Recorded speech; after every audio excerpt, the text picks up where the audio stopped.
Good morning, everybody. Rick and Deb here. We are in Ellenwood, Kansas. And I know what you're thinking. What is in Ellenwood, Kansas? I'll tell you. They do underground tours here. The one tour is underneath the Wolf Hotel, and the other underground tour is of the storefronts. We've got both tours this morning. It's Friday morning. It's about 10:15 a.m. on the 16th of June, Friday. And in about 15 minutes, they're supposed to show up so we can get our admission paid and get the tour started. They don't start till 11, but I guess there's a museum that you can go to while you're waiting on your tour. So that's why we're here this morning. I can hardly wait to get this started. I've never got to go underground a town before. So this is really super cool. I'm really looking forward to it. So I'm going to kind of walk around here a little bit, show you what's going on. And then at 11 o'clock is when the tour is supposed to start. So like I always say, if you're not doing anything, come on along and we're going to walk around Ellenwood a little bit before the tour starts. So come along and join us. All right, well, there's the Wolf Hotel right across the street. We're going to walk over here and take a look at this beautiful, historic Wolf Hotel. They've got some renovations going on, and I think that's great. Trying to keep the place in good condition. I cannot walk up to this part. They've got it barricaded off, but I can show you what the sign says up here. It says, Underground Saloon open Friday and Saturday comedy show. Now we will not be going to that. We're here just for the underground tour. But they do have that if you so desire. Let me kind of walk around front here a little bit. And here is the front of the hotel. The historic Wolf Hotel. Very, very, very nice. Let's just kind of walk over here a minute. The Wolf Hotel has been placed on the National Register of Historic Places by the United States Department of the Interior in memory of Jim Elliott from the Ellenwood Tourism Committee, serving 1999 to 2008. Okay, we're going to kind of walk on around here a little bit.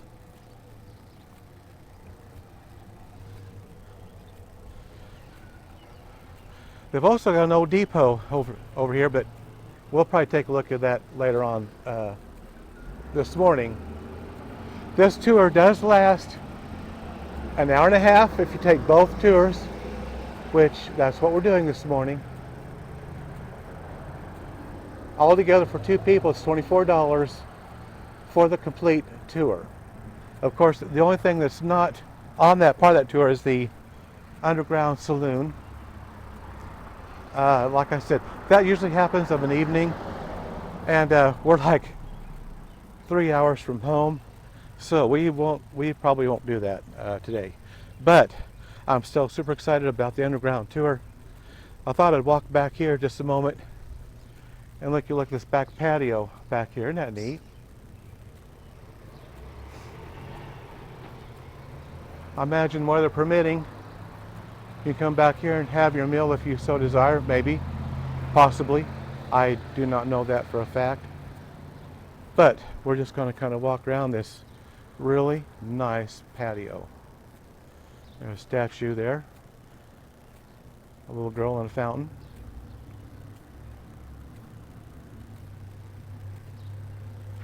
A lady was opening up the front door there, so I imagine they're pretty close to getting started. What I don't do now, I can do after the tour. We got to get our admission paid and get across the street, because the tour actually starts at the Emporium, which is directly across the street. I'm going to show you that.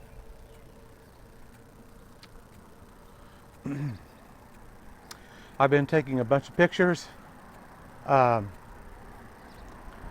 as I always do.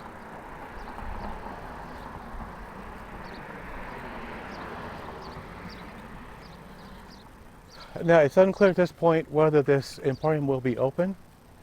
I just do not know as of yet, but we'll find out. The top of this building, this emporium, it says 1887. Now, I know that probably doesn't come out on the video, but we're going to walk across the street here in a minute. I'm going to show you that and some other things. And then the museum is about a block down. We may walk down there. It depends on what we do at 10:30. If not, I can do it later.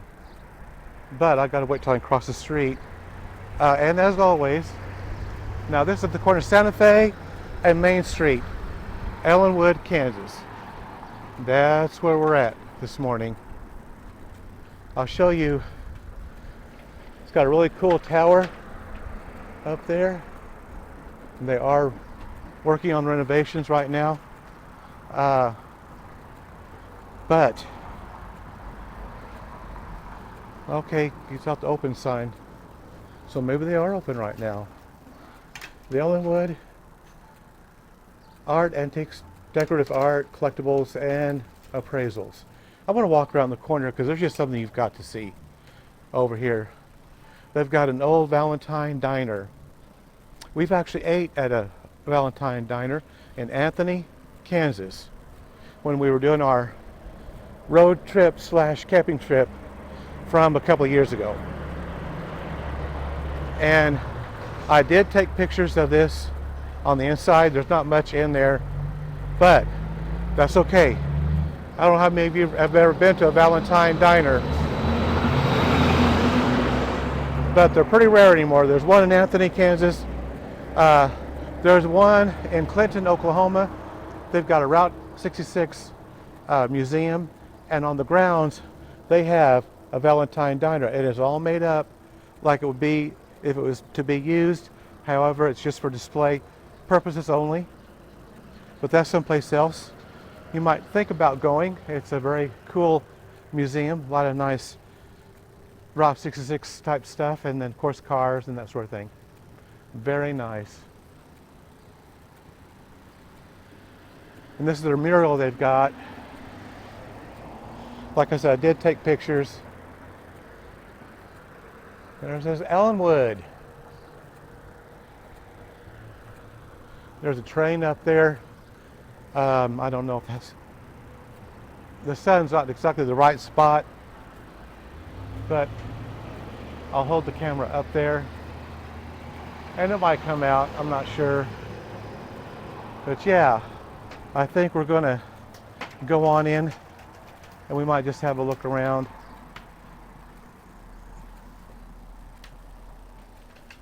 Here just real quick.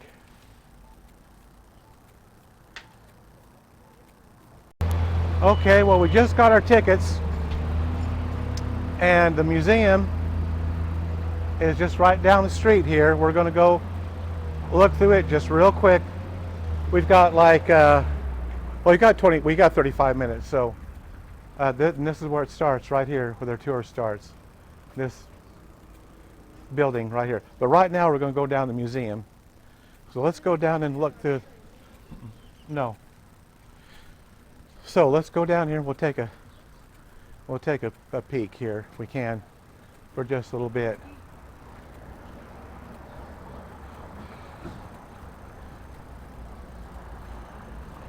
Well,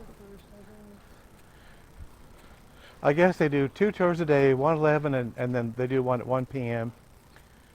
And he said they usually do 4,000 guests a year. That's pretty good for a small town. I mean, a lot of people like to go explore underground. There's a half a dozen cities here in Kansas that offers that.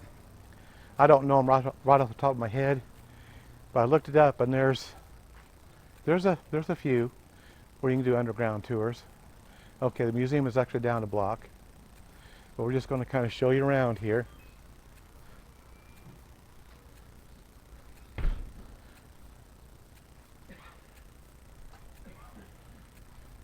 Oh, there's another old building down here. We'll have to get a look at it here in a minute. Get a picture of it. It's right here in the corner. They made the building so big back then. This says H.J. Oh wow, Rotzel, 1886. You know, that looks like that might have been a hotel at one time. Now, I don't know. I have no idea. Oh, look over here. Oh my goodness, look at this.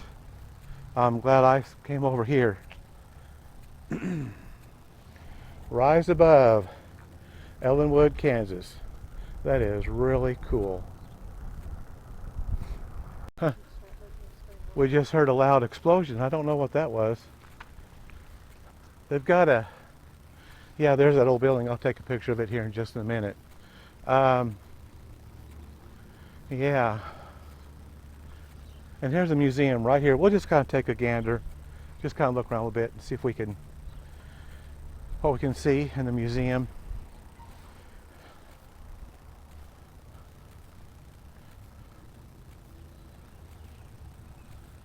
And right next to it, it says 2 chicks and some old bird, baked goods, smoothies, coffee, clothes and gifts, and more. That's right here. But right now, we are here in the museum, standing in front of the museum, rather. So let's go ahead and go on in. Well, now we're inside the museum. So we're going to just kind of look around here a little bit before the tour starts. Boy, an old desk. Look at that old desk. Not to mention, getting invited to your house. Did I get called about? Look at this. Iron Depot letterbox for mail that could not be mailed at the post office. Oh, little old bottles. Oh, wow. An old stove. Look, it might be kind of dark in here. Kind of apologize. In California, she went back to her. Oh, look at all the babies, all the dolls. They got quite a collection. Drive back with him, sure. But she does ancestry study. Well, there's an Indian, Native American right there. Oh, they got arrowheads, and that looks like a flute or something. Okay, here's some glassware and such. Yeah, pretty cool. Yeah, it's kind of dark in here. I don't know how good this is going to turn out. It is nice.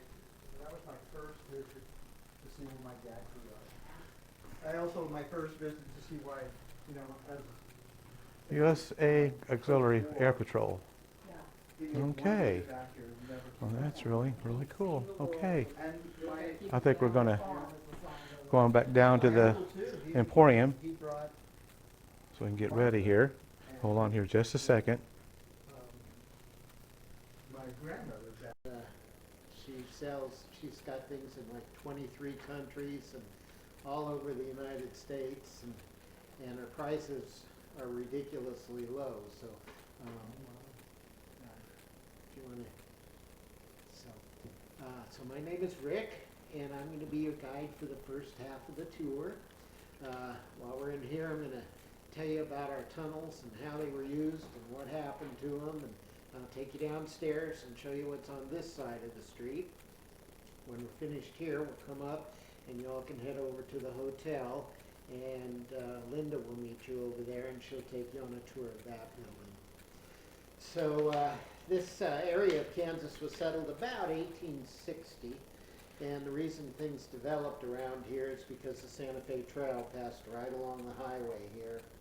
And up the street where our golf course is today is where the Great Bend in the Arkansas River makes its bend, and that's where the teamsters used to stop to water their oxen and mules. And that goes clear back to the 1820s. In the 1840s and 50s, there were as many as 1,000 wagons a day spread out between Missouri and Santa Fe. So it was a busy highway out here. So around 1860, a little trading post opened up. Then around 1870, the folks over here noticed that the traffic on the Santa Fe Trail was slowing down. and that's because the railroads were starting to come through. So they contacted the Santa Fe and asked them if they'd send a surveyor here to lay out a town, hoping they could get a train depot. And John Ellenwood showed up, and he was here for just a few months. He laid out a 1 square mile town with a 2-block business district, and we're still 1 square mile with a 2-block business district. And when he was finished, he left. He never came back again, and they named the town after him. Wow. While that was going on, land agents were being sent over to Europe to try to get settlers over here. And they had these little pamphlets they took with them to tell the folks all about Kansas. And among other things, they told them that in the wintertime it hardly ever got cold here. They said that in the winter we might get a couple of slight dustings of snow. And they said that in the summertime it rarely got above 85 degrees. And we had 9 feet of topsoil and rows of hardwood trees. And my favorite is that the air smelled like champagne. But they were also offering the settlers 160 acres of land if they would come and homestead. So the folks that arrived here in Ellenwood were mostly from southern Germany. And of course, that's the land of the Alps and glaciers and waterfalls. Can you imagine what they thought when they got here to Kansas? But a couple blocks south of here, they found clay, and a brick factory went up, and over where the silos are on the other side of the highway is where the Wolf Brewery was built, same family that built the hotel. And we got our train depot, and things just kind of took off. Now, since our settlers were coming from Bavaria, they built the town sort of like they were used to building over there. So all of the buildings along Main Street had basements. And in southern Germany in particular, the way you access the businesses in the basements is by going down a stairway through the sidewalks into a walkway underneath the sidewalks. So it was a southern German tradition to build that way, and that's basically why we had the tunnels here in Ellenwood. It turned out that it was a really good idea. In the 70s and 80s, there were still at least 100 wagons at any given time moving along the Santa Fe Trail. Each wagon would have had 3 to 5 teamsters with it.